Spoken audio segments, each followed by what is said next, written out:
Bismillahirrahmanirrahim. Assalamualaikum warahmatullahi wabarakatuh.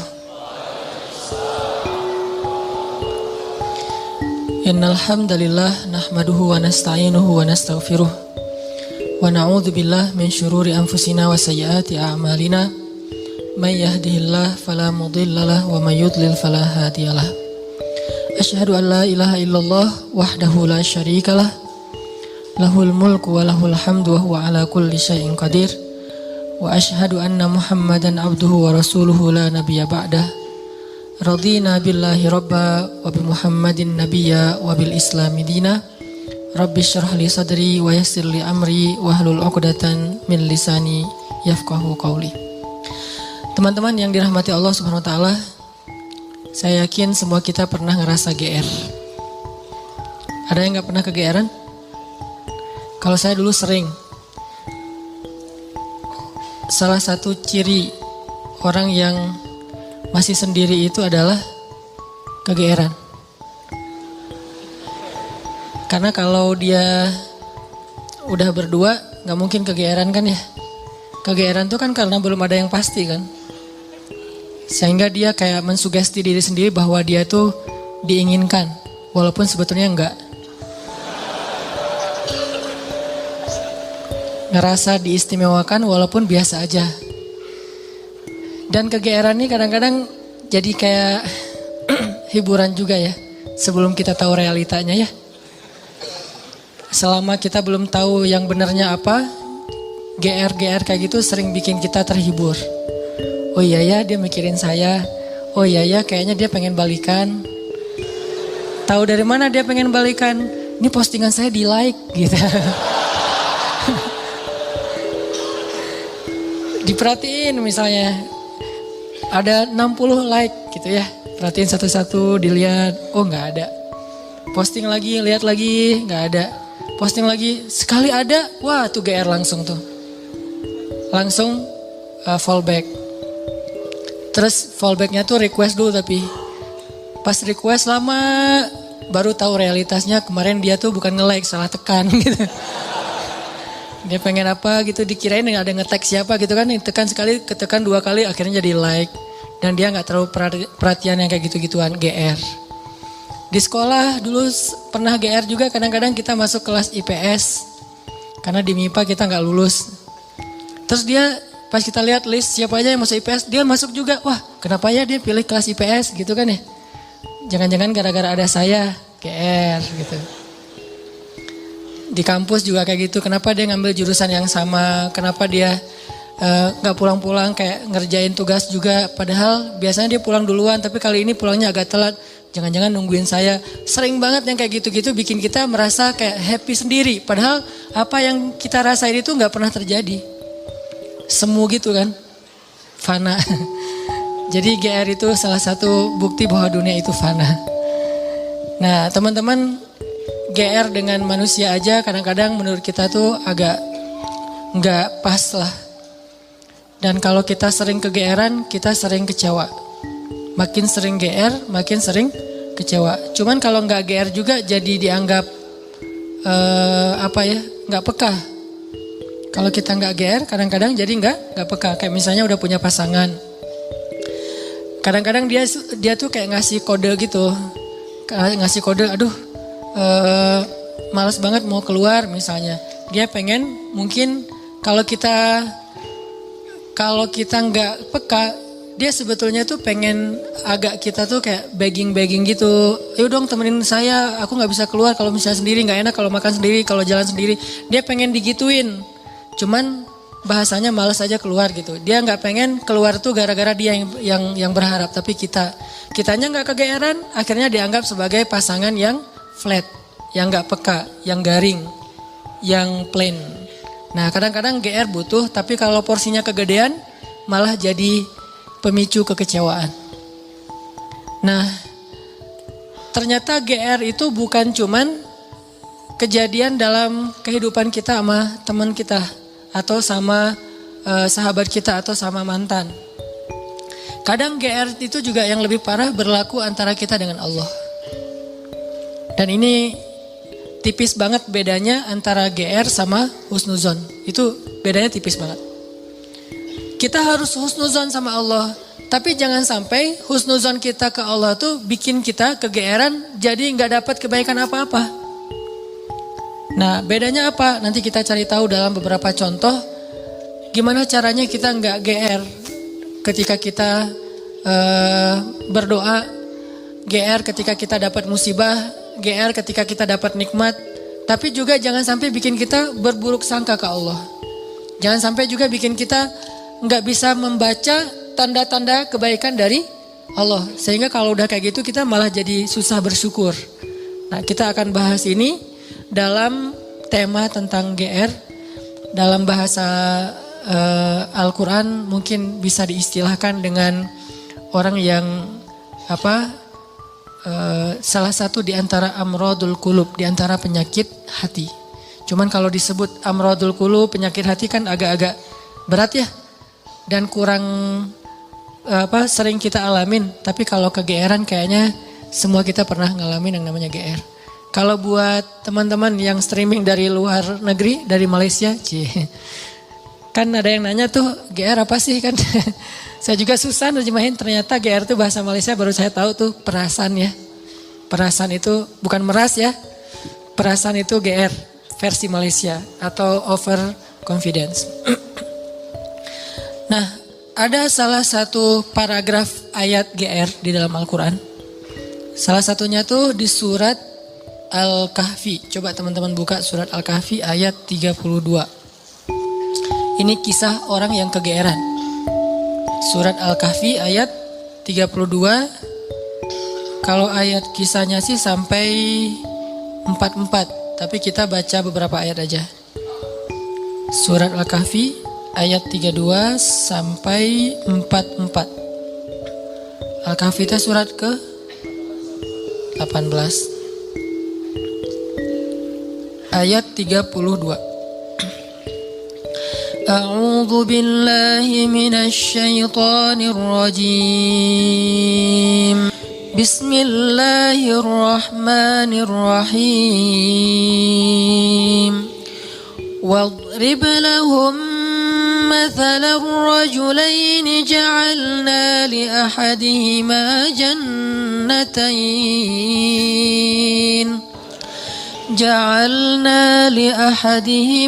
جنتين من أعناب وحففناهما بنخل وجعلنا بينهما زرعا كلتا الجنتين آتت أكلها ولم تظلم منه شيئا وفجرنا خلالهما نهرا وكان له ثمر فقال لصاحبه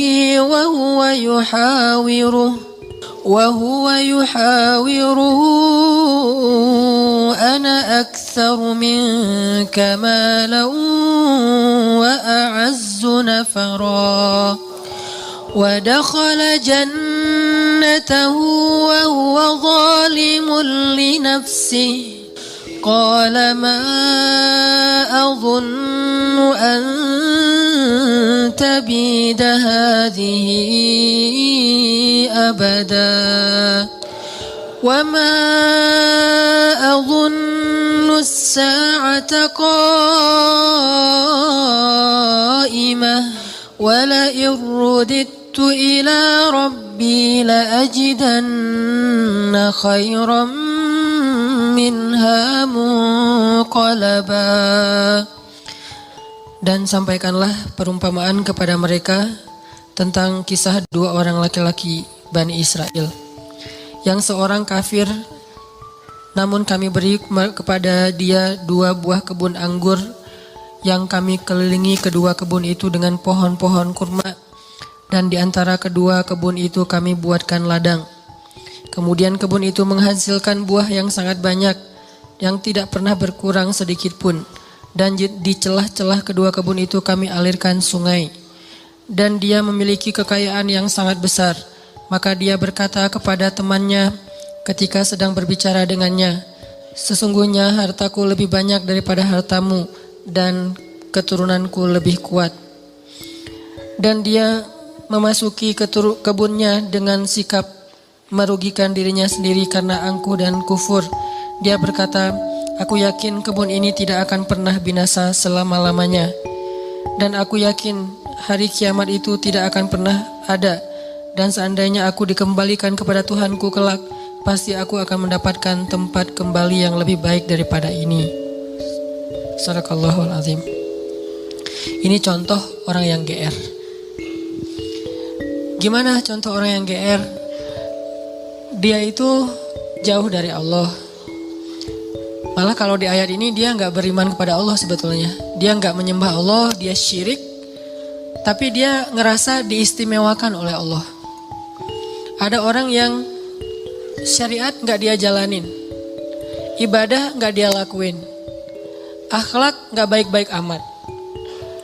Dia punya harta tapi gak pernah mau haji, punya kelebihan harta gak pernah bayar zakat, gak pernah bantu orang lain, sholat sering ditinggalkan, aurat dia buka.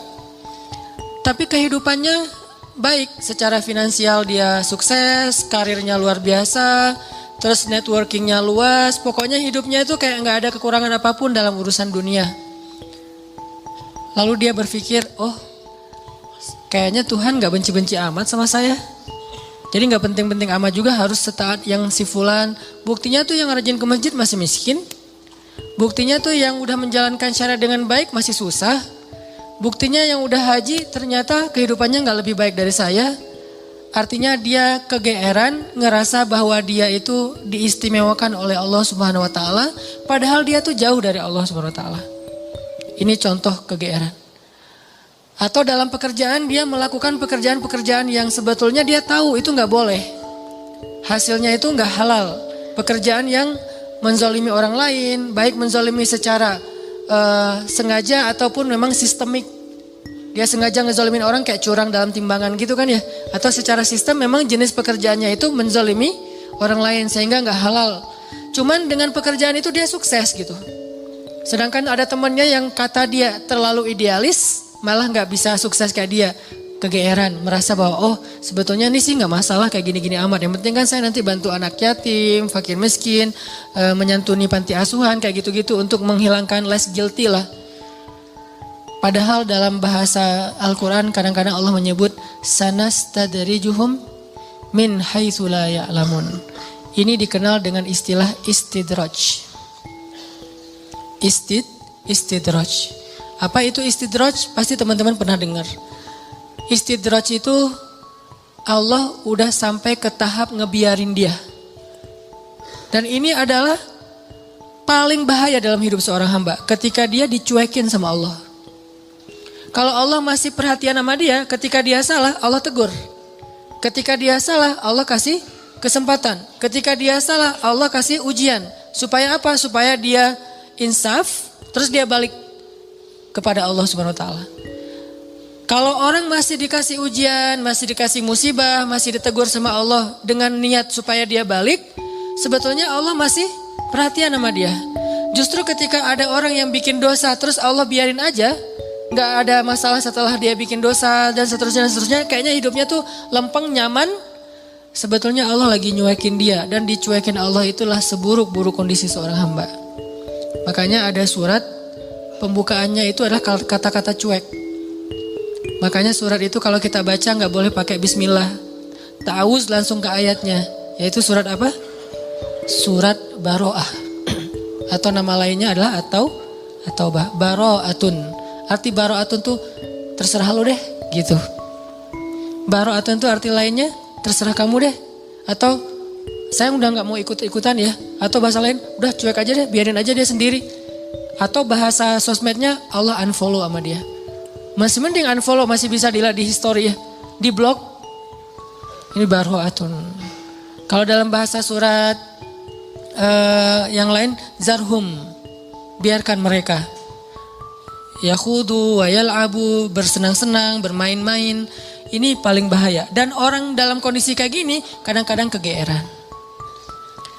Cuman kita husnuzon ke Allah, Allah nggak baroah sama kita. Jangan sampai ada kesan gini teman-teman. Kita dulu mungkin pernah mengalami masa-masa yang kelam gitu ya. Atau kalau bahasa ustadz mah, atau bahasa fikih jahiliyah. Pernah mengalami masa-masa jahiliyah, banyak dosa, jauh dari Allah, ninggalin sholat kayak gitu-gitu. Hampir semua dosa-dosa besar itu kita pernah ngelakuin. Pas udah hijrah kita ngomong gini, ada untungnya juga sih Ustadz, saya dulu pernah nakal. Kalau enggak saya jadi enggak kayak gini sekarang. Kalau enggak saya jadi enggak tahu kalau itu ternyata bahaya. Jadi dengan saya pernah nakal dulu, sekarang saya bisa ngedidik anak saya. Saya tahu anak saya kalau ada indikasi-indikasi mulai nakal nih, saya tahu banget. Karena saya dulu pernah kayak gitu. Enggak ada untungnya teman-teman. Yang harus kita syukuri bukan kita pernah nakal. Yang harus kita syukuri kita pernah nakal tapi Allah masih kasih kita kesempatan. Itu yang kita syukuri, kesempatan tuh. Sampai akhirnya kita bisa berhijrah, Allah kasih hidayah, itu yang kita syukuri. Alam yajidaka yatiman fa'awa wa wajadaka dhallan dhal. Kenapa dhal itu kayak panjang bacanya? Karena sesat jauh gitu kan ya. Kita pernah tersesat jauh. Dan tersesat itu bukan hanya soal akidah, tersesat dalam masalah ketaatan, kita nggak taat kepada Allah, tersesat jauh, sibuk dengan dunia, kemudian kita foya-foya jauh banget dari Allah. Wa wajadaka dhallan fahada. Allah tarik balik kepada kebaikan. Yang harus kita syukuri bukan dhalnya, tapi fahadanya, hidayahnya. Karena kalau kita berpikir untung juga saya dulu pernah nakal, ini bagian dari kita salah paham terhadap Allah. Jadi nggak ada baiknya kita pernah nakal, nggak ada baiknya kita pernah bandel, nggak ada baiknya kita pernah jahiliyah, pernah bikin dosa. Baiknya adalah alhamdulillah kita bisa taubat, bisa hijrah. Dan kalau kita dengar cerita orang-orang yang ngisahin masa lalunya, jangan takjub kepada dianya, tapi kita takjub kepada Allahnya. Ya Allah baik banget ya, dia udah sejauh itu Allah nggak ilfil sama dia. Dia udah sejahat itu Allah nggak ninggalin dia. Dia udah sezolim itu sama Allah, mencurangi hak-hak Allah. Allah nggak nutup pintu rahmat untuk dia.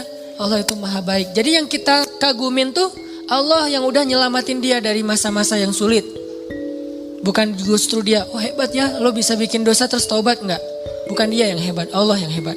Karena betapa banyak orang yang Allah biarkan baro'atun dan matinya dalam keadaan su'ul khatimah. Dan Allah pasti punya alasan yang kita gak mengerti. Yang jelas gak mungkin Allah menzalimi hambanya. Jadi teman-teman, ada orang ketika dikasih nikmat, ketika dikasih kemudahan, ketika dikasih kelapangan rezeki, kadang-kadang dia jadi merasa bahwa oh berarti tidak ada yang perlu diperbaiki dari kehidupan saya. Tidak ada yang perlu diperbaiki dari amal-amal saya. Gak ada yang perlu diperbaiki dari ibadah saya. Karena gak ada masalah dalam hidup saya. Seolah-olah dia baru mau memperbaiki diri kalau ada masalah. Bukankah jauh dari Allah itu masalah paling besar? Musibah paling besar dalam hidup kita itu kalau kita jauh dari Allah, harusnya kita telat salat subuh juga, itu udah sedih tuh. Bukan hari ini telat salat subuh atau enggak salat subuh sampai dijamak dengan duha. Tapi hari ini enggak ada masalah. Enggak ada kerugian, enggak ada musibah, enggak ada kecelakaan, enggak ada masalah dengan pasangan. Oh, jadi aman nih hari ini gak ada masalah apa-apa. Bukankah masalah terbesar itu masalah terbesar kita itu bukan didiemin sama pasangan. Walaupun buat saya itu berat banget. Istri itu kalau udah diem buat saya itu musibah dunia nih. Diajak ngapa-ngapain sama teman, enggak dah kalau istri saya masih diem. Jadi saya bujuk-bujuk, cium tangan apa, gak usah dibahas. Pokoknya gimana biar dia mau senyum dong, senyum, paksa-paksain senyum, akhirnya dia senyum, alhamdulillah. Tapi sebelum saya maksain dia senyum atau bujuk-bujuk kayak gitu, saya ngelobi langit dulu, langsung wudu, salat hajat. Ya Allah, engkau yang menggenggam hati istri saya, balikin dong hati dia ke saya. Pas selesai assalamualaikum, pas ke kiri udah ada dia di sebelah sih. Drama banget sih. Nggak penting banget cerita kayak gitu. Yang jelas teman-teman, masalah terbesar kita bukan dicuekin oleh orang yang kita sayangin. Masalah terbesar kita bukan ada musibah atau kecelakaan di jalan. Masalah terbesar kita bukan nggak dapat proyek. tender kita nggak gol gitu. Masalah terbesar kita bukan sakit. Masalah terbesar kita dari dalam hidup kita itu adalah ketika kita jauh dari Allah SWT. Bisa jauhnya hari ini target tilawah nggak dapat, bisa jauhnya sholat nggak khusyuk, bisa jauhnya sholat kelewat, bisa jauhnya apalagi akhlak nggak benar. Kok jadi hari ini saya kepancing emosi. Bisa jauhnya ada orang butuh pertolongan, ditolong oleh orang lain duluan, bukan kita. Padahal kita butuh nolong dia. Jadi bukan dia yang butuh kita, tapi kita butuh nolong dia supaya Allah nolong kita. Tapi hari ini nggak ada yang datang ke rumah kita, kan sedih tuh harusnya ya. Biasanya setiap hari ada aja yang minta tolong ke saya, tapi hari ini kok nggak ada ya. Itu harusnya jadi masalah besar buat kita. Itu aja udah bisa bikin kita nggak kegeeran. Dan nikmat terbesar dalam hidup kita bukan dikasih rezeki, walaupun itu kebaikan. Nikmat terbesar dalam hidup kita bukan dikasih pasangan, walaupun itu ya penting banget. Saya nggak berani ngomong nggak penting, bahaya nanti Allah cabut lagi kan jadi jomblo, saya kan kasihan, nggak bisa ngebully orang. Nikmat terbesar dalam hidup kita bukan dikasih pasangan, walaupun itu penting. Nikmat terbesar dalam hidup kita itu bukan kaya raya, walaupun tuh pengen sih. Ada yang pengen miskin? Nabi Muhammad yang pengen miskin, walaupun kita tahu itu baik tapi kita nggak berani. Kalau berani coba aja doa, ya Allah please dong miskinkan saya. Nggak ada yang berani kan ya? Yang ada Allahumma rzuqni rizqan halalan thayyiban rizqan wasi'an, yang banyak, yang luas, yang halal. Gak ada yang berani, ya Allah kasih saya rezeki yang pas-pasan aja deh, jangan banyak-banyak amat nanti bingung mau diapain. Gak ada yang berani gitu. Umar doanya tuh pas lagi tawaf, ya Allah beri saya rezeki sesuai dengan kebutuhan saya. Jangan lebih dari itu, jangan kurang dari itu. Ini pertengahan nih. Kayak gini aja kita gak berani. Saya gak berani doa kayak gini nih. Karena kalau dikasih gitu, Allah kok gini-gini amat sih? Karena yang kita butuhkan itu apa? Baju, tempat tinggal, kendaraan, makan, itu doang. Terus jalan-jalan itu bukan kebutuhan teman-teman. Jadi kalau misalnya kita berdoa kayak Umar, kita udah gak bisa traveling, having trip, jalan-jalan, have fun kayak gitu, kayaknya udah gak bisa. Makanya saya gak mau doa kayak Umar. Ya Allah kasih saya rezeki yang banyak, tapi jangan sampai saya jadi kufur kepada Engkau gitu. Doa yang paling aman lah ya. Kalau Nabi Muhammad lebih ekstrim daripada Umar, doanya lebih keren lagi tuh. Ya Allah hidupkan saya sebagai orang miskin, matikan saya sebagai orang miskin, bangkitkan saya bersama orang miskin. Ini kayaknya satu-satunya doa nyunnah yang kita gak berani baca. Karena kalau sampai kita baca itu dan dikabulkan, bahaya ya. Dan kita yakin Allah maha mengabulkan doa. Buktinya apa? Kita gak berani doa itu. Seandainya kita ragu Allah mengabulkan doa, ya udah coba aja baca doa itu. Kan kita bilang Allah gak akan kabulkan lah doa saya. Ya udah coba baca. Ya Allah hidupkan saya sebagai orang miskin. Berani gak?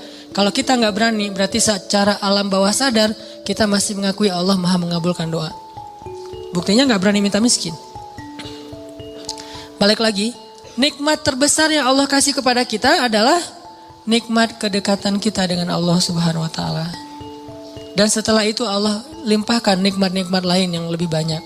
Tapi yang paling utama adalah kedekatan kita dengan Allah. Makanya kalau Allah kasih kita nikmat dunia seisinya, tapi dicabut nikmat kedekatan dengan Allah, maka jangan kegeeran. Jangan-jangan itu bukan nikmat, tapi istidraj. Kalau kita ngerasa bahwa hidup kita kayaknya lebih nyaman daripada teman kita yang ahli ibadah, jangan kegeeran. Jangan-jangan kita sedang diberikan nikmat biasa, sedangkan dia diberikan nikmat yang luar biasa. Apa nikmat luar biasa? Kenapa dia miskin terus? Karena Allah pengen dekat sama dia. Mungkin dengan miskin dia sering berdoa. Dengan dia sakit dia sering berdoa. Dengan dia dapat masalah terus dia sering berdoa. Sedangkan kita ketika dikasih solusi ke lapangan rezeki jarang berdoa. Ibadahnya gak getol. Kita dikasih nikmat, dia dikasih nikmat. Tapi siapa yang lebih istimewa? Jangan-jangan dia lebih istimewa justru dengan kemiskinannya, dengan sakitnya, dengan masalahnya. Ini yang dirasakan oleh Abdurrahman bin Auf, teman-teman. Ketika Abdurrahman bin Auf dihidangkan makanan yang sangat banyak oleh istri-istrinya, Abdurrahman malah nangis, bayangin. Jadi dikasih satu buffet, makanannya semuanya ada dessert, appetizer, main course kayak gitu semuanya lengkap. Pas dilihat sama Abdurrahman, nangis. Kalau kita ngeliat itu nangis karena gak pernah makan seenak itu gitu ya. Ini nangis karena aduh kok gini-gini banget ya hidup saya, kok nikmat banget sih. Akhirnya istrinya nanya kepada Abdurrahman, "Ma yubki kayak Abdurrahman, kenapa kamu nangis wahai Abdurrahman bin Auf?" Kata Abdurrahman, "Bagaimana saya tidak nangis? ada orang yang lebih soleh dari saya, hidupnya susah. Siapa dia? Hamzah dan Mus'ab bin Umair. Sampai keduanya ketika meninggal dalam perang Uhud, saking miskinnya gak punya kain kafan. Satu-satunya kain kafan mereka selimut kecil yang kalau ditutup kepala kelihatan kaki. Ditutup kaki kelihatan kepala. Saking miskinnya gak punya apa-apa untuk dikafanin.